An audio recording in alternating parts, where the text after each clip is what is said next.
Está começando mais um episódio do Relaciocinando, o podcast do projeto Relaciocinar, feito de gente que gosta de gente.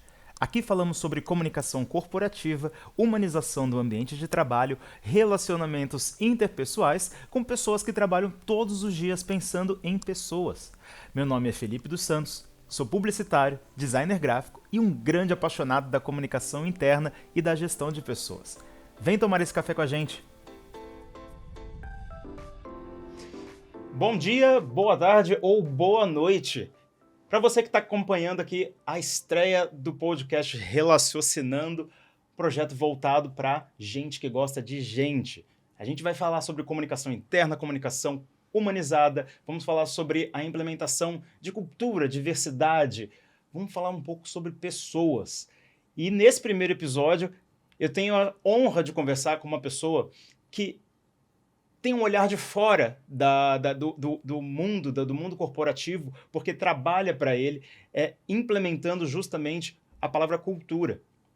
Eu tenho aqui comigo o Bruno Carramenha, que é sócio fundador da 4CO, 4 Cs, né? Carramenha, Capelano, Cultura Corporativa Organizacional. É isso. Cultura e comunicação organizacional. Oh, que beleza. Professor de graduação, pós-graduação em universidades como Casper Libero, ESPM, AMB Morumbi, né? FAAP. E FAAP. Né? Mestre em comunicação, já ganhou alguns prêmios em relações públicas. É uma pessoa aqui que eu tenho a honra de chamar e trazer para poder conversar a respeito de diversidade. Mas antes que a gente comece a falar sobre diversidade, eu queria perguntar uma coisa para você que nem está no meu roteiro, aliás, aqui. Cultura. Palavrinha sólida já no mercado ou ainda muito usada em vão? Muito usado em vão, isso, sem dúvida. Resposta fácil essa para começar, mas e acho que ela cabe a essa pergunta um complemento que é as empresas... Bom, eu acho que ela é usada em vão também porque não é um conceito fechado, quer dizer, né? Não é assim, vamos implementar o SAP. E aí a gente, né, tem um sistema ali que tem começo, meio e fim, a gente sabe aonde ele pode nos levar, quais são os limites. Cultura, primeiro que a própria noção de implementar é uma que eu não gosto, porque a cultura ela já está estabelecida na organização. Então, enfim, tenha uma gestão atenta, tenha um processo olhando para ele, todas as empresas têm cultura. A questão é como é que essa cultura é usada a favor dos negócios, ou a favor das pessoas, ou simplesmente vivida sem que se dê a devida atenção. O que a gente percebe é que, enfim, né, há um movimento crescente nos últimos tempos que busca um olhar mais atento à cultura, um direcionamento para que a cultura seja aliada na atração, na retenção de pessoas e tal, e que acho que ela é usada em vão no sentido de pensada como um elemento... material, assim, né? Como se a gente pudesse dizer assim, vamos deixar essa cultura aqui boa? Como é que faz isso, assim, sabe? Então, e digo que, assim, né, tem perspectivas, como não é algo exato, tem perspectivas que trabalham nessa linha. Então, tem perspectivas teóricas, inclusive, que entendem a cultura como um elemento que pode ser... em que se pode atuar como uma coisa exata, assim. Não é exatamente a forma como eu acredito e entendo a cultura nas organizações, mas eu acho que é um tema crescente mesmo na pauta das empresas. Bacana. Eu tenho podido acompanhar e visto que algumas das culturas, que quando a pessoa fala cultura, parece que é alguma coisa que você vai mandar buscar e vai trazer, e a partir do dia 5, a gente tem uma Então. cultura dentro da empresa, né?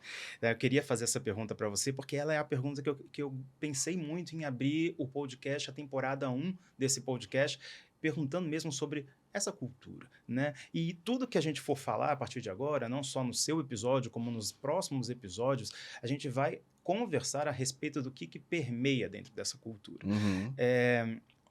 Vamos tomar um café antes? Eu Com tenho certeza. aqui, para quem está só ouvindo, algumas canecas que eu vou pedir para você escolher, aquela que te representa mais. Nessa caneca a gente vai tomar um cafezinho e seguir conversando. Tá, então me apresenta as canecas aí. Então eu tenho... As pessoas andam muito chatas, você não, você sempre foi. Entrego, Forte confio, dou concorrente. uma surtada e agradeço. Nunca foi sorte, sempre foi trabalho duro. o nosso amor é forte e o golpe tá aí, cai quem quer.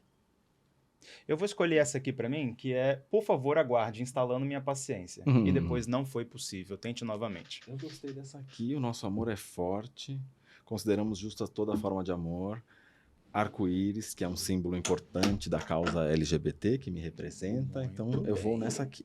Então vamos colocar um cafezinho aqui para a gente poder continuar o nosso papo. Muito bem, obrigado. Para quem tá só ouvindo esse barulhinho do café, eu não sei o quanto vocês amam esse barulhinho. Eu amo esse barulho, não importa se eu não estiver vendo o café.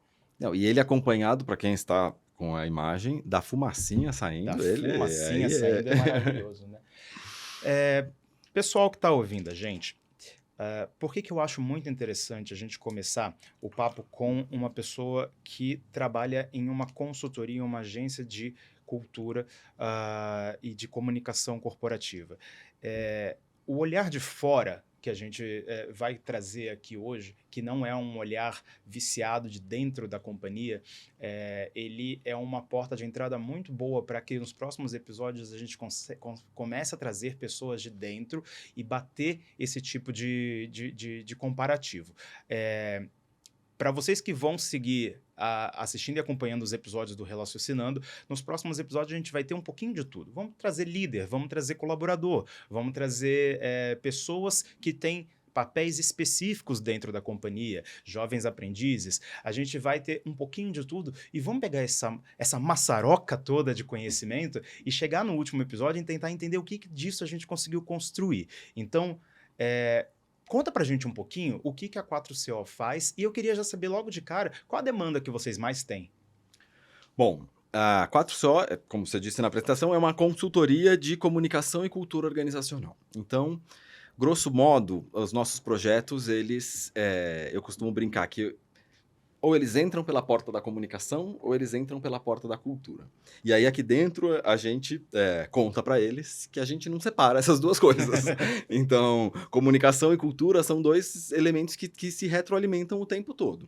Então, o projeto que chega pela portinha da comunicação, que normalmente é um projeto pensado em uma estruturação ou uma demanda que vise melhorar processos de comunicação. A gente precisava repensar como a gente conversa com os nossos empregados, a gente precisava repensar um tema específico para que a gente pudesse dialogar melhor, nossos canais estão muito antigos, ou enfim, precisavam, né, a gente precisava pensar um pouco mais sobre eles. Então essa demanda entra aí, né, pela portinha da comunicação, só que eu preciso olhar para a cultura. Não tem jeito de eu dizer para você assim, olha, não, implementa uma rede social corporativa, porque agora todo mundo tem, aliás, tem o Workplace aí do Facebook, ele é maravilhoso. Eu não sei, aliás, quem já conversou comigo em algum momento para discutir projeto, eu falo sempre essa frase. Eu posso te contar 10 casos de empresa que implementaram o Workplace e que foi um sucesso, e outros 10 de empresas que implementaram o Workplace que foi um fracasso, porque o Workplace é uma ferramenta, como sempre, enfim, né, como a intranet, o mural, a revista, enfim, é um canal, é uma ferramenta que pode ser boa ou não à luz do contexto cultural que ela encontra. Então, se a gente tem uma empresa em que as pessoas não se relacionam, se a gente tem uma empresa em que as pessoas não colaboram no dia a dia, na vida real, entre aspas, por que elas fariam isso na rede social corporativa? Só porque é do Facebook? Só porque é moderna? Só porque você que é da comunicação acha o máximo, entendeu? Não, então se a gente não colabora, se a gente não tem essa cultura de colaboração, isso não vai acontecer na ferramenta.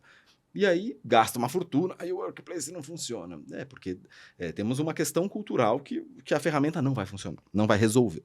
Então, ainda que o projeto então, chegue nessa demanda de comunicação, a gente sempre vai entendê-la à luz da cultura das organizações. E os projetos que chegam pela portinha da cultura, que normalmente estão relacionados a processos de mudanças mais profundas nos negócios. Então, transformações organizacionais, gestão de mudança como um todo, assim, enfim, implementação de transformação digital, por exemplo, ou mudanças de longo prazo. A gente trabalha, por exemplo, processos de sucessão, assim, do ponto de vista... tem uma diretoria que está se preparando para os próximos sim. 5 anos fazer uma mudança. Então, já vai mudar tudo na organização, a forma como a gente entende quem a gente é e como a gente resolve os problemas. E aí é um processo de transformação cultural que vai entendendo onde a gente está, onde a gente quer chegar e que caminho é esse que a gente precisa percorrer. Este caminho precisará de comunicação. Sim. Porque a cultura, ela se manifesta por meio de elementos de comunicação, na forma como a gente fala, na forma como a gente escreve, troca informação, nas formas como a gente se cala, né, ou guarda as informações pra gente. Isso tudo é a cultura acontecendo. Então, a gente vai, né, nesses projetos que chegam pela portinha da cultura, que a gente vai olhar para esse elemento de cultura, traçar os caminhos desejados e reconhecer a comunicação como um elemento hiper importante de implementação, enfim, e de condução desse processo cultural. Bacana. Eu, como designer gráfico e publicitário, eu já tive a chance... Eu nunca trabalhei diretamente com você, mas os nossos trabalhos, eles já se complementaram Cruzaram várias vezes. em algumas empresas que temos clientes em comum. Uhum. E como designer gráfico, eu vejo que algumas peças da cultura, e aí eu quero entrar com você na questão da diversidade, elas têm sido utilizadas, às vezes, de uma forma muito supérflua, né? E uma grande... Eu adoro falar sobre isso. Uma grande prova disso é que quando a gente está dentro de um banco de imagem, como agora falando como designer gráfico, e a gente fala assim, não, vamos passar a colocar imagem mais de pessoas negras a partir de agora. E aí você vai dentro do banco de imagem, você olha e fala, cara, essa moça negra que está nesse banco de imagem, ela já apareceu tanto, e tanto. Ela está na parede do shopping, se você for olhar, na parede mesmo, assim, adesivada, gigantesca. Ela também está na prateleira da farmácia, e ela também está nos e-mails marketing enviados pelas empresas e etc. E você começa a olhar e fala assim, será que a gente realmente está transformando isso, ou a diversidade ainda está naquele patamar do papel reciclado da época que se começou a falar de sustentabilidade, né? Quando a gente começou com esse papo, tipo, eu lembro muito bem até hoje, o Banco Real ainda, ele foi o pioneiro de falar, não, a gente agora manda as nossas faturas em papel reciclado. E aí chegava aquele envelope todo begezinho, né? Falando, a gente imprimiu em papel reciclado. Você fala, poxa, que legal, né? Como é que você olha hoje para a questão da diversidade, dentro das demandas que você disse que recebe da portinha da comunicação, da portinha da cultura, aonde entra o assunto da diversidade, e se ele entra, na verdade, e se não entra, se é vocês que trazem isso para a empresa? Assim, gente, vamos acordar para isso? Tem um pouco das duas coisas. Como a gente entende... conceitualmente diversidade, aí falando, né, em nome da 4CO e a forma como a gente resolve atuar, e isso embasado por uma perspectiva conceitual, inclusive, desse tema, que é a diversidade como um elemento de cultura das organizações. Ou seja, um trabalho de diversidade ele precisa visar uma cultura inclusiva. Para que isso aconteça, precisa haver na organização um desejo e um espaço de transformação cultural. Não é porque o RH quer, não é porque tá todo mundo fazendo, tá na moda ou qualquer coisa do tipo, da mesma forma que o workplace, né? Só que, na verdade, com muito mais impacto, porque o workplace você bota um dinheiro lá, implementa, é um fracasso, você perdi dinheiro, enfim, próximo. Diversidade não, porque qualquer movimento que se faça vai impactar a vida das pessoas, mesmo que seja em termos de expectativas e tal. Então tem uma relação que né, com um potencial destrutivo maior se ela for mal cuidada. Mas, então a gente entende, então, assim, a 4CO não é uma consultoria de diversidade, como existem muitas e que assim se posicionam e que trabalham dessa forma. A 4CO é uma consultoria de cultura organizacional. E, portanto, a gente trabalha, hoje tem um volume importante de projetos e de negócios nossos em projetos relacionados à diversidade e inclusão, sempre porque quando a gente consegue, na demanda, entender que esse projeto demanda, assim, busca uma transformação cultural.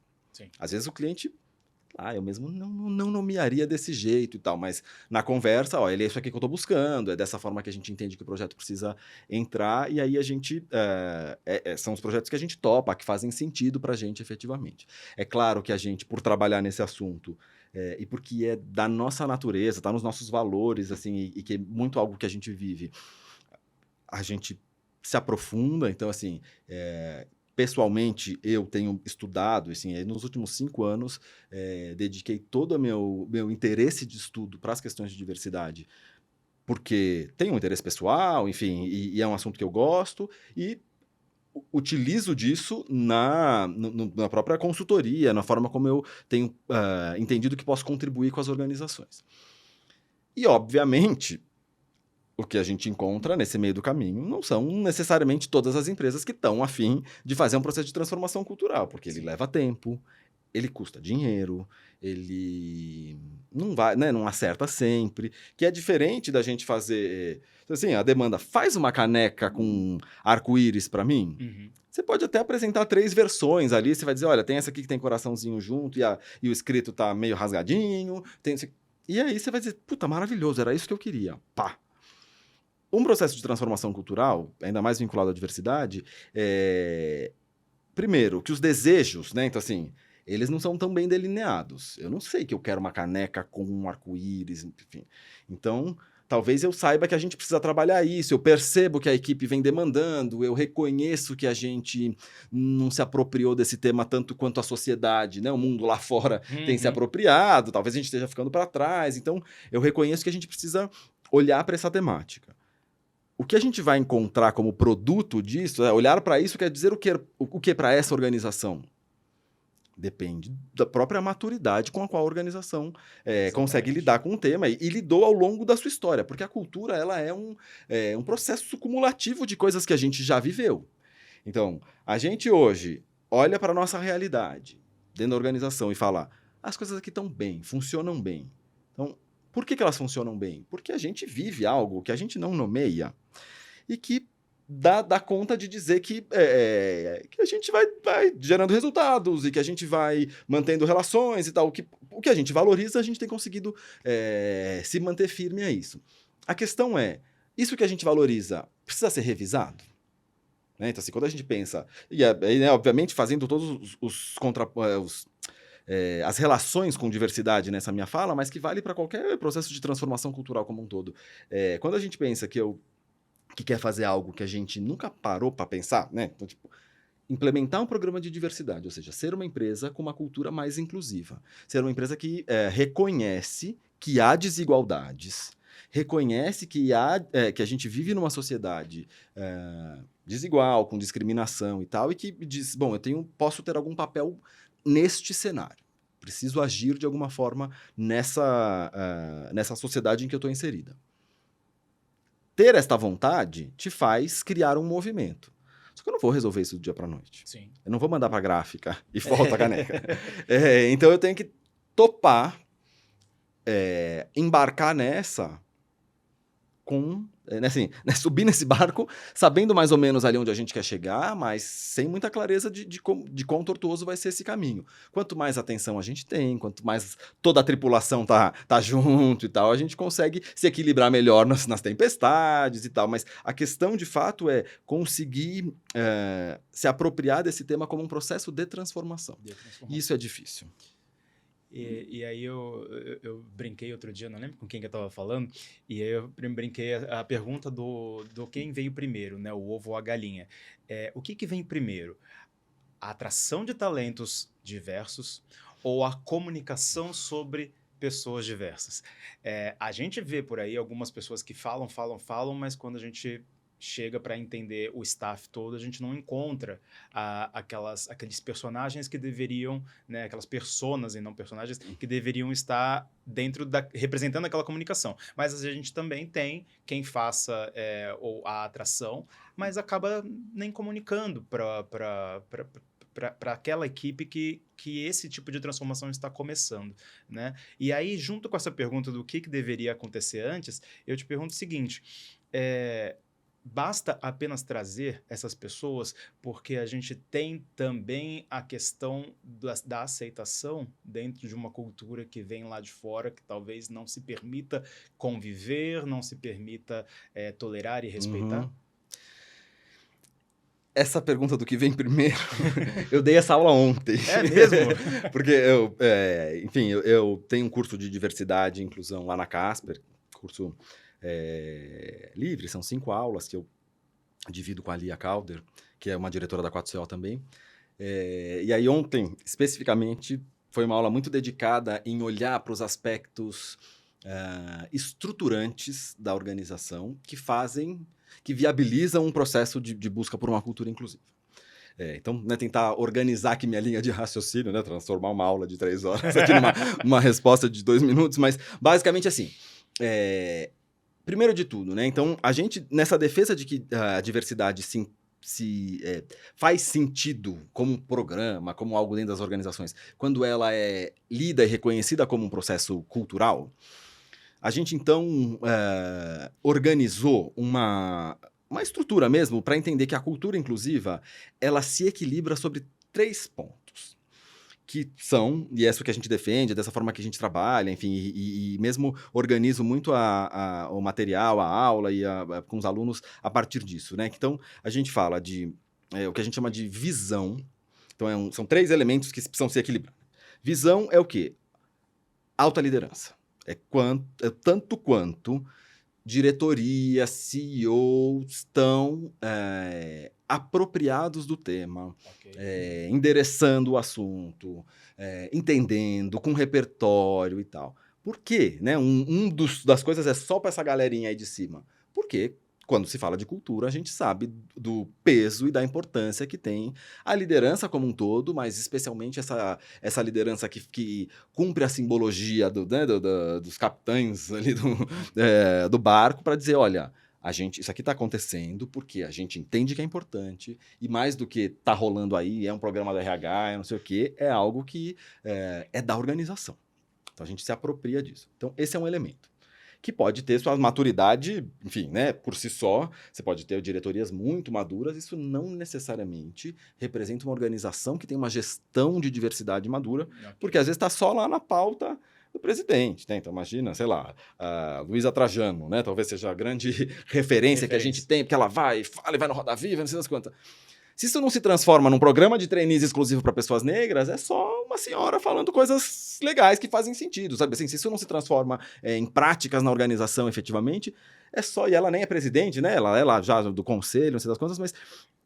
então, a alta liderança estar atenta é importante, mas sozinho não dá conta, porque tem essa segunda coisa aí, que se transforma num programa de trainee, se transforma em ações afirmativas, em, sei lá, né, programas para aumentar mulheres em cargos de liderança, mentoria, desenvolvimento de pessoas com deficiência, enfim, e uma série de coisas, de programas e ações que podem beneficiar, enfim, e resolver as desigualdades que a gente tem na sociedade. Então, esses programas são super importantes, mas que sozinhos também não dão conta. Primeiro porque se não tiver uma liderança muito atenta e que patrocina isso aqui, por mais que você junte ali o dinheirinho, não sei das quantas, você não vai conseguir fazer isso da atração para a organização.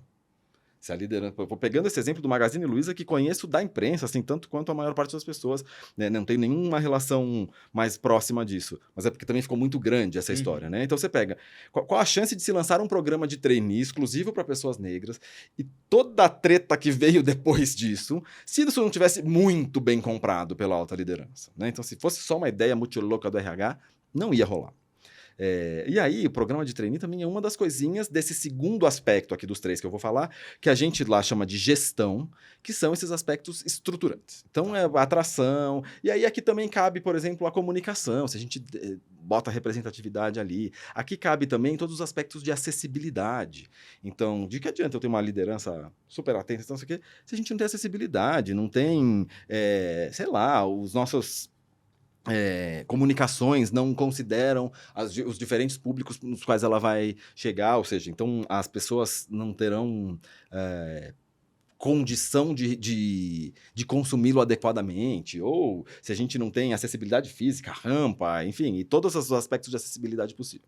Ou seja, esse aspecto, essa coisa da gestão, que está muito numa área técnica, que pensa estrutura, políticas e tal, é algo tão importante quanto. Ou seja, é o segundo dos 3 pilares que a gente precisa equilibrar nessa construção da política, né, de uma cultura inclusiva. E o terceiro é o que a gente chama de percepção, é a vivência das pessoas.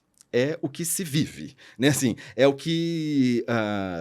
é o quanto eu me sinto confortável para estar aqui onde eu estou. Sim. É qual o tamanho, a grossura da máscara corporativa que eu tenho que vestir todo dia para estar aqui ou não visto. E isso é da experiência das pessoas, de cada um. Porque, de novo, não adianta ser acessível, comunicação inclusiva e programas de atração, etc. Uma liderança que funciona bem se no dia a dia meu chefe faz a piadinha machista, se no dia a dia eu não me sinto confortável, por mais... Pode falar o que for, é uma coisa de sentir, de sentimento, né? Que isso aqui é a cultura punjante aqui, né? Eu não quero falar sobre mim, né? Não sair do armário, que eu estou super bem resolvido com a minha sexualidade, mas eu não vou falar aqui especificamente, porque não encontro esse espaço. Então, ou seja, não tenho uma percepção de que o ambiente é inclusivo. Então, né, assim, para concluir essa primeira linha de raciocínio aqui, esses 3 elementos, eles precisam estar equilibrados. E, de alguma forma, eles vão um retroalimentando o outro. Porque quanto mais consciente, quanto mais a percepção vai melhorando, mais essas pessoas também vão demandando. Gente, ei, cadê a acessibilidade? Ei, cadê as pessoas negras nos cargos de liderança? Ei, não sei o que. Né? Então, porque a percepção vai fazendo com que as pessoas ganhem mais espaço para questionar e tal, melhorar isso. Os programas, as políticas vão estimulando, assim como a liderança. Sozinhos, isso é desequilibrado. Enfim, eu sei que a resposta já está longa, mas fique tranquilo. Isso de alguma forma foi uma introdução para responder objetivamente a sua pergunta. Veja só, que isso é mal de professor, tá? Vocês... Eu acredito que está todo mundo querendo ouvir exatamente essa aula. Me perdoem. Mas o ponto é, dentro desse aspecto de percepção, ou seja, que são essas coisas mais estruturantes, que de alguma forma a gente diz assim, basta uma caneta e a gente resolve. Tipo isso. Então, programa de atração. A gente vai fazer um super esforço para trazer mais mulheres nos cargos de liderança.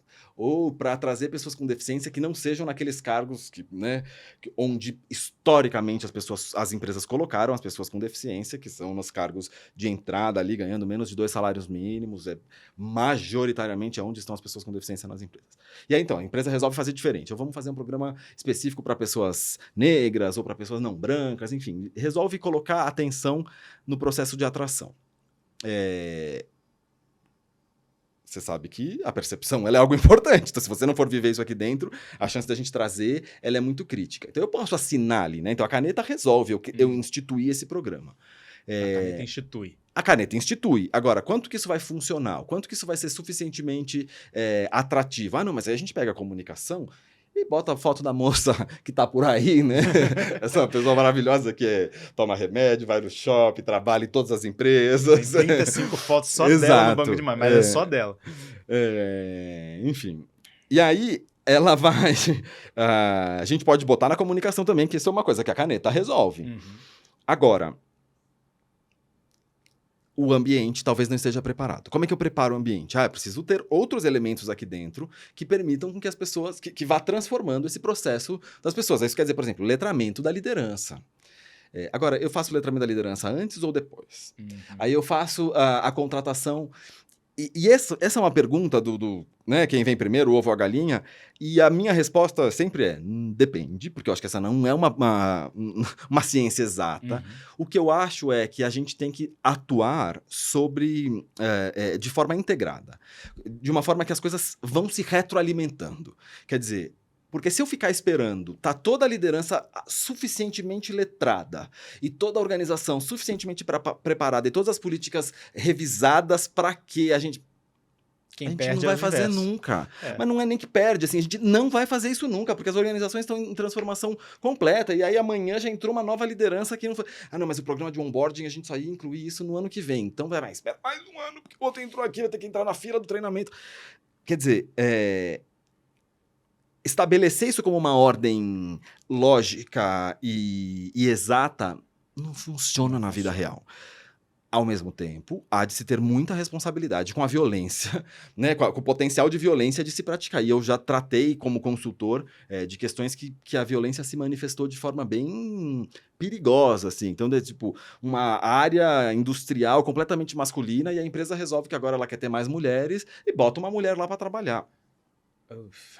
Enfim, não foi violência do tipo, né, do assédio sexual, mas violências simbólicas enormes, porque aqueles homens não estavam preparados socialmente para entender que uma mulher podia ocupar também aquela posição, enfim. E aí sabotagem, enfim, exclusão e tal, e isso é muito ruim. Por isso que eu falo sobre essa coisa da gestão da diversidade. A gente pensar nesse processo de equilíbrio, você não toma uma decisão que fala assim, não, eu vou resolver todas as políticas da empresa, eu vou resolver todos os aspectos de acessibilidade, tá? Porque você faz... Primeiro, você nunca vai terminar isso aqui, porque, cara, chegar no topo é impossível, né? Assim, chegar no lugar que você fala, tá perfeito. Então, não tá perfeito, porque as pessoas estão mudando, porque, de repente, aquilo que você começou já não vale mais, porque a acessibilidade a gente já fala sobre outras coisas e tal, já tem outras perspectivas. Então, você não vai conseguir resolver. Não, primeiro eu treino toda a liderança, eu tô com uma liderança tinindo aqui, todo o grupo de diretoria 100% perfeito, agora eu passo... Ou, enfim, né, não dá, essas coisas elas precisam caminhando juntas. Por isso que a gente fala de maturidade, porque você não pode ter... Você é um jovem de 40 anos, você, né, somos. Como jovens de 40 anos, não espere que eu tenha maturidade de um senhor de 60, 70 que viveu coisas que eu ainda não vivi. Ao mesmo tempo, eu também não deveria ter a imaturidade de um jovenzinho de 15. Ou seja, olhar para esse aspecto e entender onde eu posso estar e como eu vou ganhando força para avançar. E eu acho que que me parece tão óbvio, né? E eu, dentro da minha leiguice, se assim posso dizer, eu vejo que muitas empresas olham e falam assim, beleza, vamos resolver a conscientização da diversidade ou qualquer outro tipo de conscientização aqui dentro da empresa, como se todo mundo que estivesse ali dentro vivesse a mesma realidade, né, apenas da empresa. Quando, na verdade, a empresa é uma coleção de realidades diferentes, de experiências diferentes e que talvez seja mais difícil do que eles pensam, porque o buraco é muito maior. Você tem, por exemplo, o caso da violência que você falou agora, por exemplo, daquela mulher que é contratada no meio de tantos homens, mesmo eles sendo um grupo heterogêneo de homens que receberam aquela mulher, ainda assim, eles também são muito diferentes entre si. Sim. Né? E você vai ter um tipo de condução daquela situação diferente entre cada um deles. E imagina você trazer isso para dentro de uma empresa que realmente vive experiências diferentes. Já é difícil você pegar uma família, uma única família, e você chegar no Natal e falar assim, olha, todo mundo aqui pensa igual? Não, nem todo mundo aqui pensa igual. Por que dentro de uma empresa, pessoas que nunca se viram antes, que estão começando a desenvolver uma conexão, vai acontecer o mesmo, né? Você acredita que a partir do momento que a gestão da diversidade ela começa, ela pode ser medida? Existe como a gente entender qual nível de sucesso a empresa está tendo em relação a isso? Eu entendo que sim, eu defendo que sim, inclusive, porque a gente fala, né, está falando sobre uma ciência humana que não não se materializa em indicadores e parâmetros que, no meu entendimento, possam ser medidos de uma forma simples, o que eu também acho um erro nesse jeito de pensar a diversidade de uma forma muito simplista como representatividade, que é onde mora a violência, né? Assim, o potencial da violência, ele aparece muito aí. Então, que é isso? O que aconteceu com essa empresa? Baixou uma regra do global que tinha que ter mais mulheres em cargos de liderança. Ok. Ou, sei lá, mais mulheres na empresa, sei lá qual que era. Baixou uma regra ali que, por trás dela, né, uma boa intenção de ampliar a representatividade. Buscar o número, ou seja, estabelecer o número como parâmetro de trabalho, fez o quê? A empresa dizer, bom, toda vaga que abrir agora, a gente coloca uma mulher. Porque tá bom, eu não vou demitir ninguém para colocar mulher, mas se eu tenho uma meta de ter um percentual aqui, porque é uma empresa historicamente masculina e tal, eu vou precisar que essas mulheres entrem nas oportunidades que tiverem. E aí você fecha os olhos para as outras coisas. Eu só preciso resolver uma coisa: reportar o meu percentual de mulheres. Sob quais condições? Aham. E aí, eu também faço uma referência que eu acho que é interessante para a gente refletir sobre isso. E eu, sei lá, eu ouvi poucas vezes, assim, esse olhar colocado dessa forma, que é, a gente tem, no nosso país, uma lei, agora tem duas, que tem uma que foi sancionada no ano passado, que a gente agora precisa esperar ver se ela pega. Mas até o final do ano passado, a gente só tinha uma lei que versava sobre ações afirmativas nas empresas, que é a lei de 1991 Ô, louco. sobre pessoas com deficiência nas empresas. O que diz a lei? Empresas com mais de 100 empregados são obrigadas a terem um percentual, máximo até 5%, da sua equipe, composto por pessoas com deficiência. Então, o governo, de alguma forma, né, se dando conta da sua inabilidade de solucionar uma questão que é inclusão econômica e social de pessoas com deficiência, né, a partir de uma atuação, enfim, talvez mais próxima, diz: empresas privadas, né, a economia está circulando aí na nossa sociedade capitalista, assim que é, o dinheiro está com vocês, então façam o papel de vocês. Coloquem essas pessoas dentro das empresas. O que essa lei faz? Essa lei versa sobre representatividade numérica, sobre o que, né, é a diferença que a gente faz sobre a ideia de diversidade e inclusão, porque obriga as empresas a colocarem para dentro. Põe para dentro. Bom, aí a empresa vai lá primeiro, faz o cálculo. Quanto é a multa? Tanto. Quanto é que essas pessoas vão custar? Tanto. Não, mas melhor colocar para dentro. Aí vai lá, põe para dentro. A empresa não fala...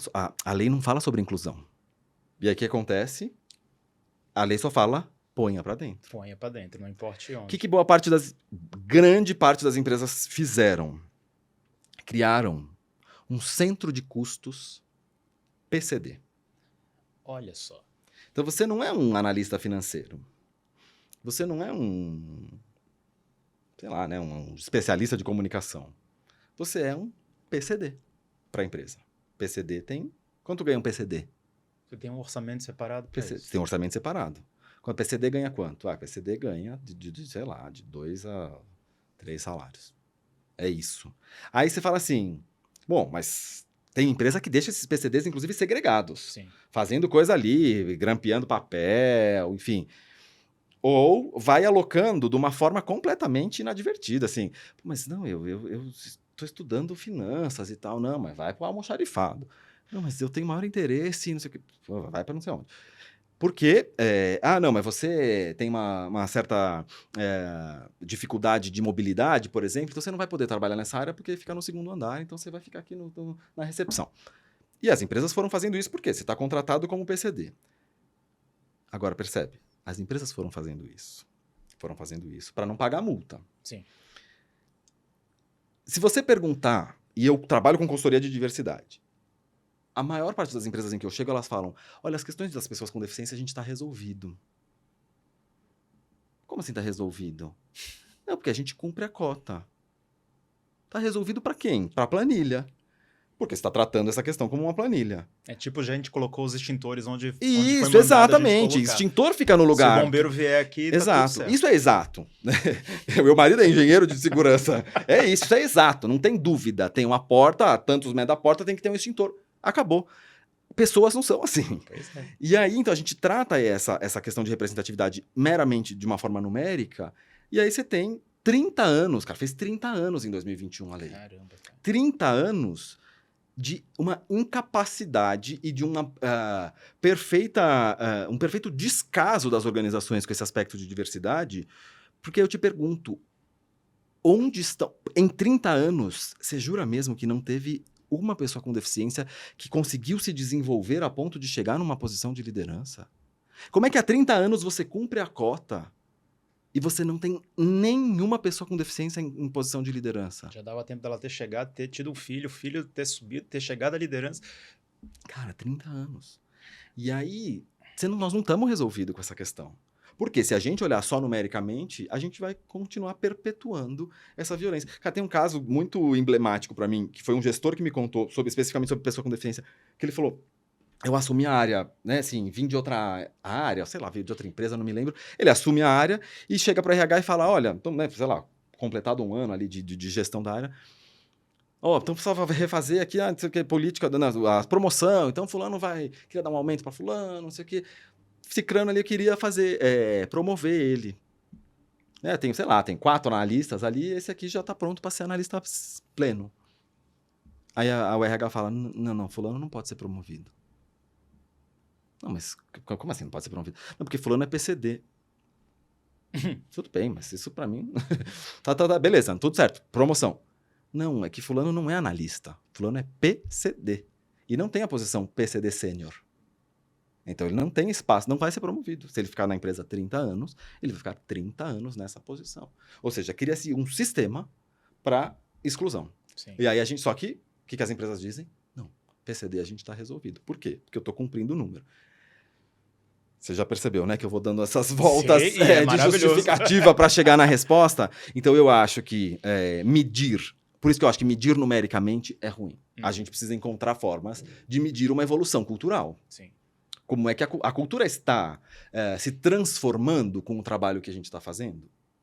Quer dizer, mais do que eu estou conseguindo botar mulher no cargo de liderança, ou pessoas negras, ou PCD, ou LGBT, pessoas mais velhas, enfim, que seja lá o tema que a gente resolva trabalhar, mas a empresa está se transformando?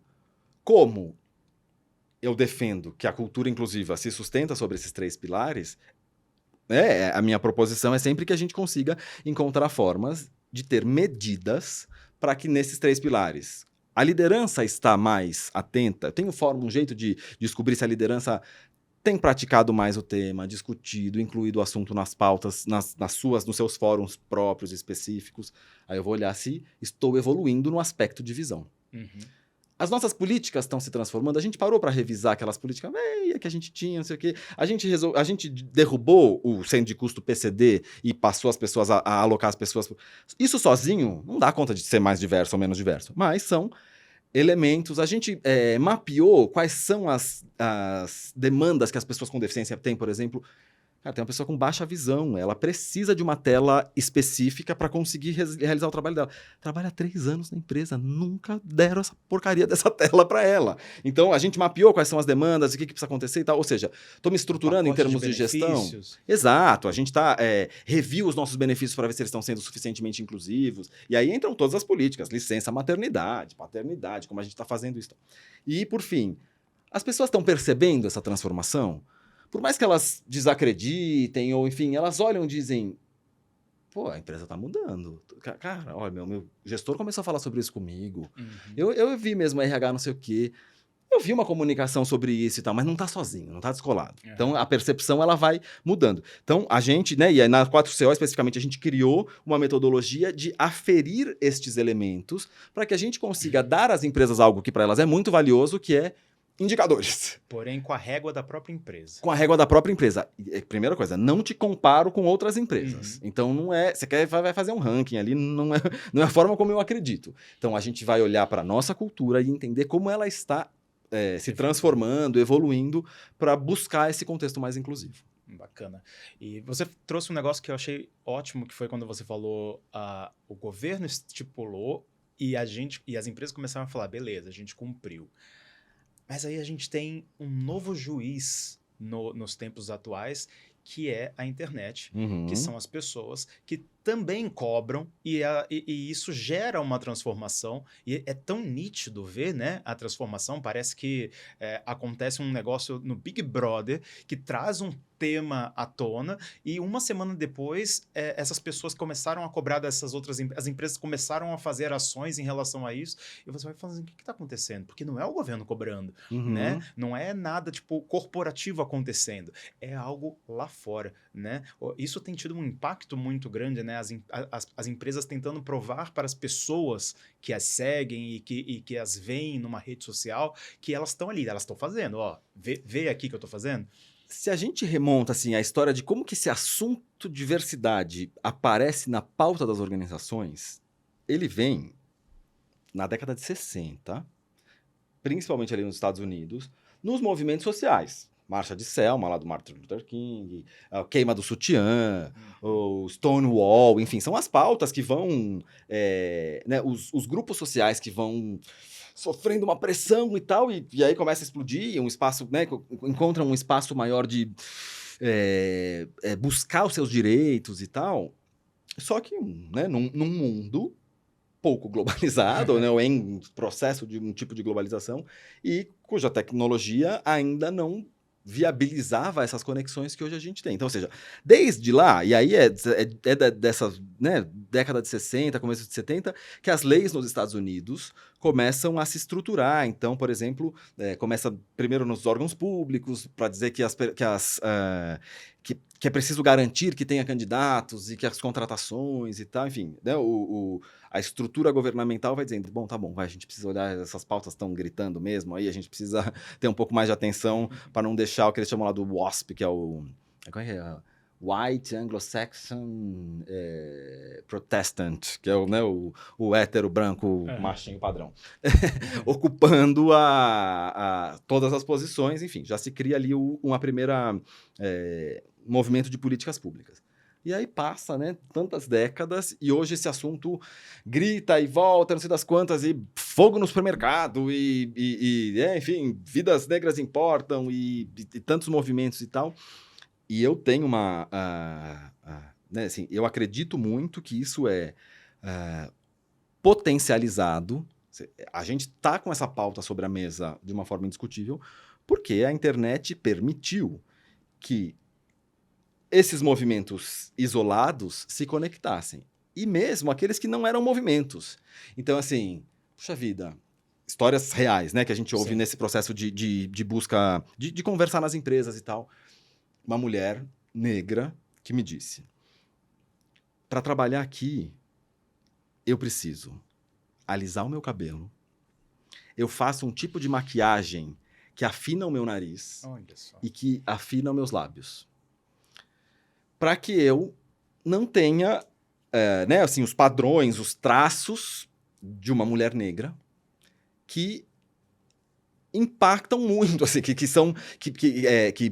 violam o contexto do que sempre aconteceu aqui. Meu Deus. Essa mulher viveu essa violência a vida inteira, encontrou seu espaço, conseguiu vencer ali com muito suor, enfim, e aí ela se incomoda com isso, mas ela vive isso.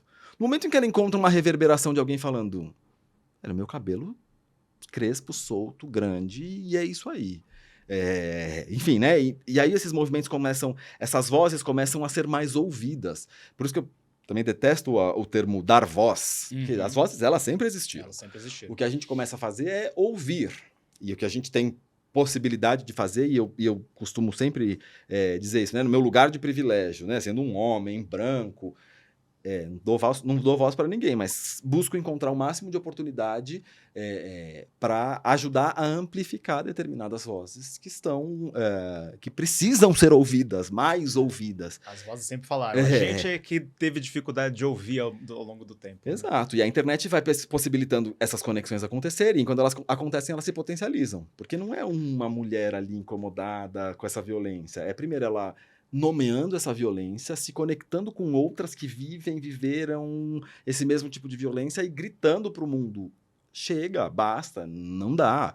Gritando para o mundo, cara, você já parou para olhar onde estão as mulheres negras na sua empresa, servindo café? Isso não é uma coincidência, cara. Sim. Isso é uma violência, isso é racismo. Então a gente começa a ter chance de ver pautas que a gente não via. Tenho quase 40 anos, estudei, tive uma vida muito privilegiada, estudei em escola particular a minha vida inteira e nunca questionei o fato de não ter pessoas negras no meu convívio. Tinha um colega negro na escola e tal. Hoje isso já é algo que...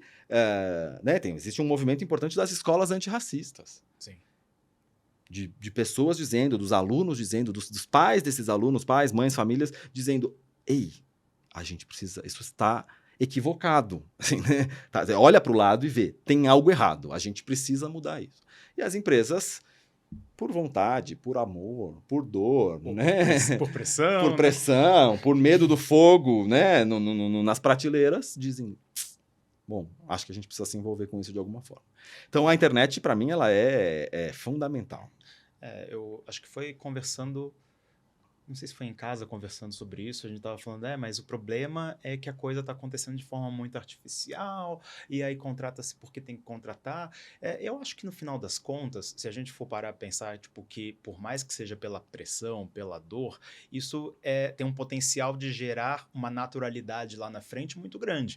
Um dia alguém vai olhar e falar assim, nossa, mas é que você não sabe que 20 anos atrás essas pessoas precisavam ser contratadas por cota, precisavam ser contratadas por determinada lei que saiu, né? Hoje não, hoje elas fazem parte do dia. Talvez, por mais que ainda seja um pouco artificial, a gente gere uma naturalidade lá na frente, né? Sim, e eu acho que isso tem tudo a ver com cultura. É. Então, assim, E aí a né, gente pra volta... gente conectar os pontos, uma das coisas mais difíceis num processo de implementação de uma cultura inclusiva e que tenha diversidade de fato como jeito de fazer as coisas, é que a cultura, ela parametriza tudo. Né? Então, ela parametriza as roupas que a gente veste. Uhum. E aí, por cultura, né? O termo que a gente apropria para o ambiente organizacional, ele vem, na verdade, de um olhar social. Sim. Né? Então, a gente sabe, na nossa sociedade, que sair de sunga na rua, cara, no mínimo você vai chamar atenção. E você sair sem sunga, você provavelmente vai ser preso. Porque tem uma lei que né, determina determinadas, né, que orienta determinadas condutas, e essa, por exemplo, é uma lei, como seria uma política dentro de uma empresa, que faz com que a cultura vá se moldando em volta disso. Então, a gente ter um ambiente em que a diversidade de fato está integrada, significa que que as nossas normas, não só aquelas que dizem contratarás mais pessoas negras, né, assim, promoverás, não sei das quantas, mas as nossas normas do que a gente chama de sucesso, o que a gente acha legal, bonito. Por quê? O que a gente acha legal, bonito, chama de sucesso e etc e tal, hoje é um produto, né? Assim, um produto em transformação da cultura que a gente vive. Né? Se eu falar, fecha os olhos, pensa numa mulher bonita, as chances de você projetar alguém que se pareça com a protagonista da novela das Globo é muito grande. Sim. Porque isso foi culturalmente nos apresentado como mulher bonita. Uhum. Né? Uma princesa da Disney, enfim, né? A gente vai recebendo por referências diversas elementos que vão nos ajudando a simbolizar as coisas certas, erradas, boas e ruins, bonitas e feias e tal. Por que eu falo que essa coisa é mais difícil? Porque isso dentro das organizações significa que a gente tem os parâmetros do certo e errado, do excelência, né? Enfim, performance e tal, que são criadas a partir de uma régua. Né?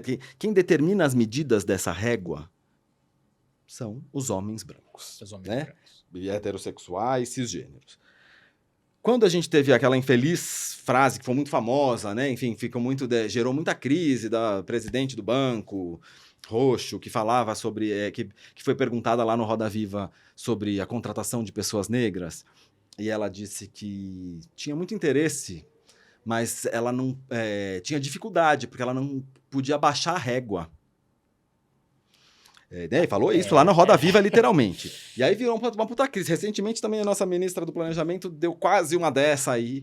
Por quê? Né? E assim, por que essas frases aparecem? Porque a gente está falando... De que régua a gente está falando? Assim, qual é a unidade de medida que eu estou usando? Então, quando eu digo assim, isso é bom, isso é ruim, é porque eu tenho um parâmetro. Eu pego ali o meu gabarito, péssimo, mais ou menos, um pouco ruim, é bom. Eu tenho esse gabarito mentalmente. Como é que esse gabarito se construiu? Com as referências culturais que a gente viveu. O que eu quero dizer com isso? Se a gente pega né, pessoas da diversidade, né, esse conceito mega amplo, mas tira dos lugares de poder essa estrutura de domínio da nossa sociedade, que são dos homens brancos, e começa a integrar essas outras pessoas, é preciso que a gente considere o espaço de mudança desses gabaritos, mudança dessas unidades de medida que dão conta de dizer se a régua está alta ou baixa. Porque assim, o baixar a régua dessa executiva, leva em consideração uma unidade de medida que ela pode dizer, a empresa é minha, quem determina que a unidade de medida sou eu. Indiscutível. Okay, né? Entretanto, não quer dizer que isso seja a única coisa boa. Tá, o bottom line é ganhar dinheiro, porque você é um banco e, né, uma empresa privada. Tudo bem. Agora, as formas de ganhar dinheiro, o jeito de fazer, eles podem diferir. Só que quando a gente tem um padrão, por que a gente cai na vala do programa de trainee, só as melhores universidades? O que são as melhores universidades? São aquelas que parametrizam, que conseguem operar sobre essas unidades de medidas que estão E estabelecidas. que determina de todas as outras. De todas as outras. Então, assim, ou a gente repensa essas unidades de medida, e isso é a parte mais difícil, cara. Porque você diz assim, não, mas eu coloquei lá, pus e tal. Tá. O que significa uma mulher negra numa posição de liderança demandando coisas de homens brancos? Que vai Sim, ter de figurativamente gente se aqui. doendo. Aí, de repente, não tem competência, é grosseira, é descompensada e tal. Por quê? Porque a gente vai... Sob qual régua a gente está medindo o que é bom ou ruim? Sim. Sob qual régua a gente está, inclusive, e não é só medindo o produto do que ela gerou, né? Assim, mas mesmo o ambiente em qual ela operou, porque eventualmente você pode dizer assim, cara, objetivamente, se eu olho, eu percebo que, poxa vida, precisava ter falado tão alto assim? Se fosse um homem branco, talvez não, mas uma mulher negra precisava, senão ela não seria ouvida. E aí, uma sociedade em que o domínio está estabelecido por parte desse conjunto de homens brancos, ou se repensa as medidas e tal, ou a gente segue enxugando um pouco de gelo, o que eu ainda acho bom, assim, necessário, porque está muito molhado, mas isso precisa acelerar, assim. Olha que rico esse conteúdo que a gente está conseguindo trazer aqui hoje. A gente está começando a se aproximar do final. Antes de vir para cá, eu coloquei no LinkedIn que você estaria aqui sendo entrevistado hoje e pedi para as pessoas também contribuírem com algumas perguntas. Eu acho que vai dar tempo da gente ler uma só. E se você que está ouvindo a gente agora ou que está assistindo em vídeo quiser contribuir com alguma pergunta que pareça ser de um tema que faz muita diferença no seu dia a dia, no seu ambiente de trabalho, aproveita os posts que estão sendo colocados no LinkedIn ou nas outras redes sociais e contribui com a sua pergunta. Dependendo do tema que a gente tiver com o nosso convidado aqui na mesa, com a nossa convidada aqui na mesa, eu vou colocar a pergunta e a gente vai conseguir trabalhar em cima disso, tá? E se você fez uma pergunta para mim e eu não respondi porque falei demais, né, nas outras perguntas, marca o meu @ lá, Bruno Carramenha. Eu prometo que eu vou tentar te dar essa resposta no post ali. A gente vai colocar suas redes sociais no fim também, para a gente poder compartilhar. Legal. A pergunta, eu vou ler uma das perguntas que foram colocadas no LinkedIn para a gente não se alongar muito. É da Adriana Apanavicius Macieira. Ela é Talent Management na empresa Shredder, em Portugal. Se puderem abordar, falem sobre uma estratégia de comunicação para valorização de minorias que até então se sentiram menosprezadas ou pouco respeitadas naquele ambiente corporativo. Explico. Já vi uma situação em que a empresa quis começar a trabalhar o discurso de DEI, de diversidade e inclusão, valorizando um grupo, e desse grupo ninguém aceitou estar nessas comunicações, ninguém que pertencia a esse grupo. Preferiram permanecer no, entre aspas, anonimato, a ter alguma exposição, achando que isso poderia aumentar ainda mais o preconceito. É que o que ela está falando aqui é basicamente, tipo, não estão sabendo falar por mim? Olha, isso não é incomum, isso é pura cultura, né, assim, porque a cultura, ela vai dizendo como é que a gente simboliza as coisas que estão na nossa vida, né, a gente chama isso aqui de caneca, porque a gente simbolizou isso dessa forma. Mais explícito do que isso, né, a gente olha para um arco-íris aqui e faz uma referência a essa ideia de LGBT+, porque a nossa sociedade recente, né, enfim, ressimbolizou este fenômeno da natureza, né? Arco-íris existe milhões de anos antes de alguém dizer que ele pertencia à comunidade LGBT. Agora, eu tenho uma tatuagem de um arco-íris. Sim. Ninguém acha que é porque se alguém da nossa sociedade que compartilha dos elementos culturais, não vai achar que é porque eu sou do Pernambuco ou porque eu admiro este fenômeno da natureza. Vai entender, é uma manifestação identitária de alguém que pertence à comunidade LGBT. Ou seja, ser uma pessoa com deficiência, que eu acho que ouvindo essa pergunta, para mim, eu faço uma referência muito direta a essa coisa do você ser PCD dentro da empresa. Né, diretamente a esse grupo, e pode ser que ela estivesse se referindo a outros, mas vou usar isso como um exemplo porque talvez ele fique bem tangível. O que quer dizer ser PCD dentro das empresas?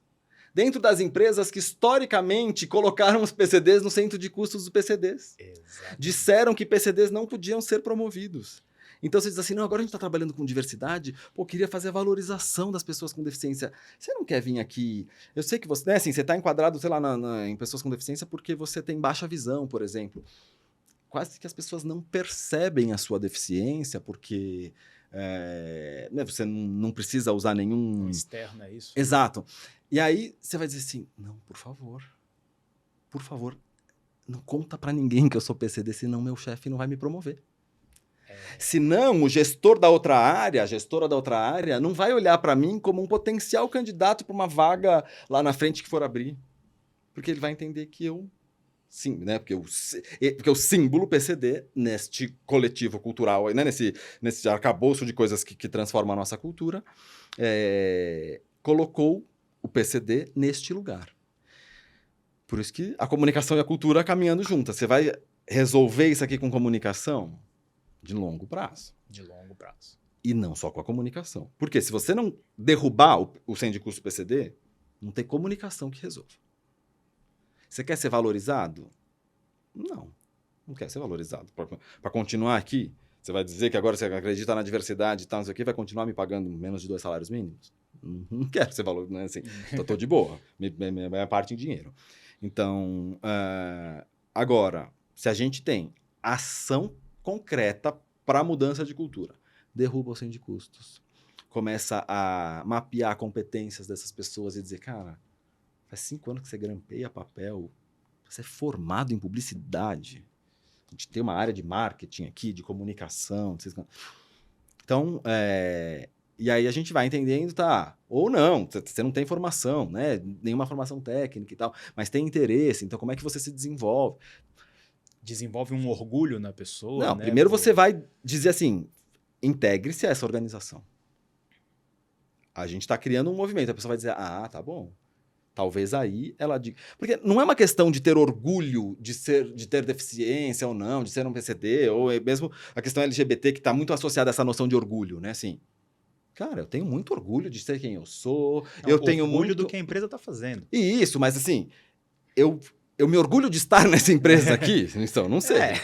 E eu imagino que isso demore até... Agora, você quer levantar a bandeira de que você tem diversidade, porque você sabe que eu sou um homem gay, uma mulher lésbica, ou, sei lá, uma pessoa trans,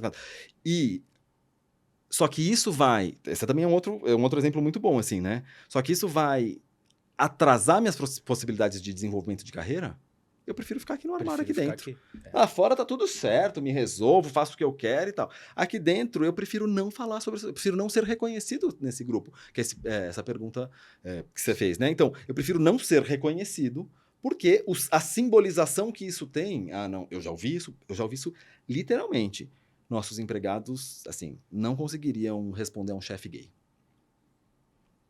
Se a gente está neste contexto cultural, você vai querer que eu empreste a minha imagem para você dizer que está fazendo um programa de diversidade? Me poupa, né? Me poupa, então, assim, aliás, eu não sei nem o que eu estou fazendo aqui. Menos ainda o que eu estou emprestando minha imagem para você. Então, essa simbolização, essa ressimbolização, a comunicação não vai resolver. Então, a gente precisa ter mudança estrutural que depois a comunicação vem coroar, né? Assim, a gente querer mudar a cultura com comunicação é dar tiro no pé. Ou, como eu gosto de dizer nas analogias, é construir telhado de vidro. Porque aí você vai dizendo, não, a gente é diverso, a gente é maravilhoso e tal, não sei o quê. Bom, puta telhadão de vidro. Primeira chuva, rompe tudo. Rompe tudo. Bacana.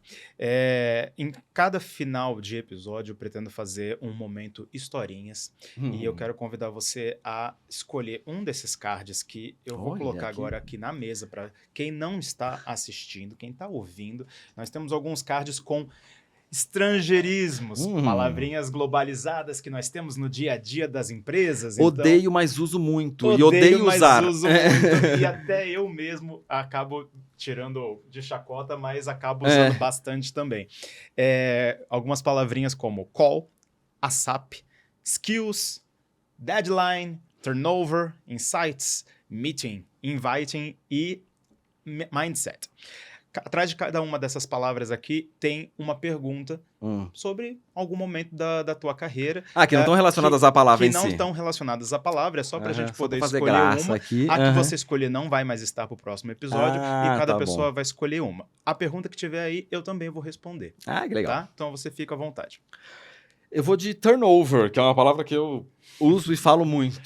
Turnover. Atrás do card do turnover tá escrito assim: já dormiu alguma vez no trabalho durante a carreira? Te pegaram? Como foi? Ou você já pegou alguém dormindo? Olha, uma pergunta muito propícia para uma pessoa como eu, que eu tenho uma doença crônica que se chama narcolepsia. Narcolepsia. O que é a narcolepsia? É a doença do sono. Eu, até que diagnosticado e devidamente medicado, com medicações para o resto da vida, eu sempre fui a pessoa do soninho. Assim, até que eu conseguisse me diagnosticar, também a doença foi se agravando, né? Assim, a ponto de chegar num momento da minha vida que eu não conseguia assistir um filme inteiro. Não podia dirigir longas distâncias e tal, porque tenho sono, porque tenho uma condição de saúde. Isso quer dizer que eu já dormi várias vezes no trabalho. Tenho um privilégio de desde que fundei não, né? Porque, na verdade, a fundação da 4CO é da Tati, a minha sócia, mas desde que me integrei, que a gente ficou sócio na 4CO, a gente não tem escritório físico, trabalho de casa, com uma proposta de valor de empresa que é flexibilidade. Então, hoje já não preciso mais disso, mas por muito tempo fazia meus soninhos ao longo do dia, assim, liberado. Mas, enfim, em época de... Por exemplo, época de estágio, me lembro muito, assim, uma época de estágio, eu entrava às 7h30 da manhã, trabalhava o dia inteiro, porque na nossa época de estágio não era 6 horas, né? Eram 8 horas, sim. Ia pra faculdade à noite, saía 10h30, 11 horas, quando não ia pro bar depois da faculdade, pra estar no dia seguinte, 7h30. Então, morria de sono, e aí, enfim... Tinha minhas técnicas ali, banheiro, não sei o quê, dar aquela dormidinha, celular para despertar e tal. Já fiz bastante isso, viu? Muito bem. No meu caso, eu tive também em época de estágio, meu primeiro estágio, aliás, na publicidade, eu lembro que eu estava morrendo de sono pelo mesmo motivo, né? Aí você trabalha, aí você vai para a faculdade, e aí você tem pouco tempo para dormir, no dia seguinte você está repetindo o processo, né? E eu lembro que eu fui pro banheiro dessa agência, que era, na verdade, na passagem do corredor, que ligavam todas as salas, né? Só que eu me fechei ali, sentei no vaso, e no vaso ali eu comecei a dar uma cochilada. Só que eu acho que eu não estava percebendo quanto pesado estava o meu sono, e eu, que não sou uma pessoa que ronca, ali eu dei uma roncada tão alta que eu acordei com um ronco, e alguém bateu na porta falando, tá tudo bem aí? Eu falei, gente, eu me acordei com o meu ronco e ainda assustei uma pessoa que estava passando no corredor com ele.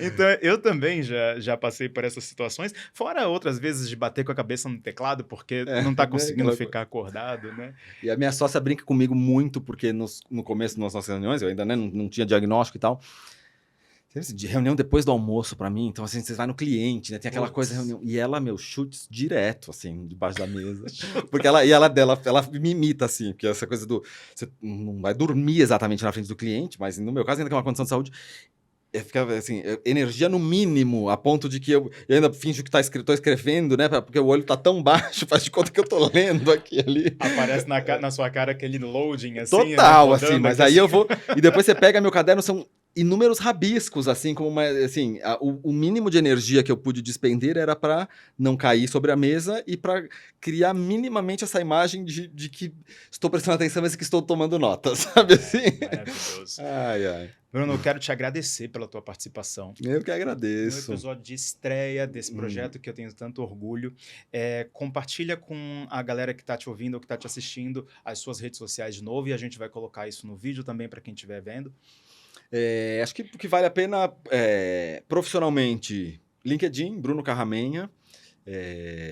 Lá vocês me encontram e acho que é um melhor diálogo profissional. Tem um Instagram também que é da minha família, que a gente compartilha causos, né? Então, sou uma família um pouco diferente da tradicional, uma família homoafetiva, multirracial, homoparental, de adoção tardia, enfim, a gente tem um Que monte de maravilhoso. causos ali que a gente conta, que é papais_a_bordo. Segue a gente lá. Papais a bordo, muito bom.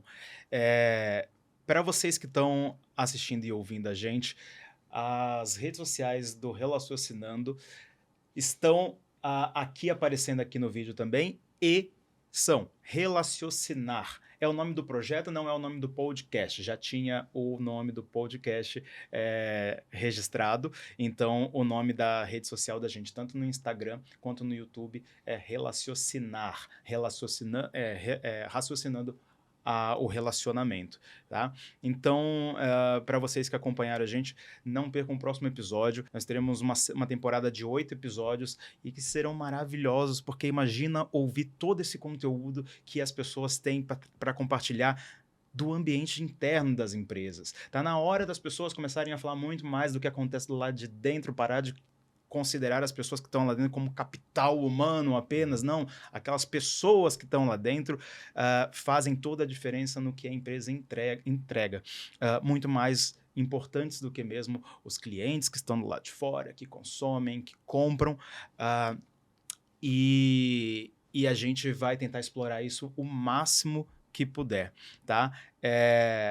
Obrigado mais uma vez. Você. Sucesso para o projeto, achei muito legal. Vai ser muito bacana. Obrigado a todos vocês e até a próxima. Valeu.